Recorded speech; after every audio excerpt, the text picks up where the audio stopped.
Top quality और consistent performance के लिए सिर्फ सिल्वर पंप नाम याद रखना। તો હવે રાજ્યની ગ્રામ પંચાયતોની ચૂંટણીના પડઘમ વાગી ચૂક્યા છે ત્યારે કોંગ્રેસ પ્રવક્તા મનીષ દોશીએ આક્ષેપ કર્યા કે ભાજપે વહીવટદાર શાસન રાખીને અનેક યોજનાથી નાગરિકોને અધિકારોથી વંચિત રાખ્યા અને વહીવટદાર શાસનના નામે પાછલા બારણે પોતાનું શાસન અને ભ્રષ્ટાચાર કર્યો। તો તેમની સામે ભાજપ નેતા ઋત્વિજ પટેલે વળતો જવાબ આપતા કહ્યું કે ભાજપ સરકારમાં ગામો ગામ સુધી વિકાસના કામો થયા છે અને આજે ચૂંટણી જાહેર થઈ છે એટલે કોંગ્રેસના તમામ આક્ષેપોનો છેદ ઉડી ગયો છે।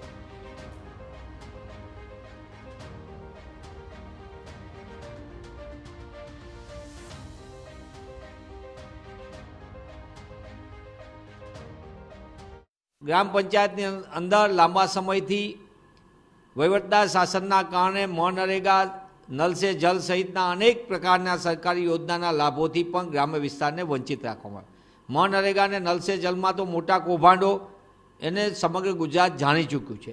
તેવા સંજોગોમાં ભાજપાની નીતિ હતી કે વહીવટદાર શાસનના નામે પાછલા બારણે પોતાનું શાસન અને ભ્રષ્ટાચારને પ્રોત્સાહન, આ બંને નીતિ આપણે સમગ્ર ગુજરાતે જોઈ અને એનો ભોગ ગ્રામ્ય વિસ્તારના લોકો બન્યા।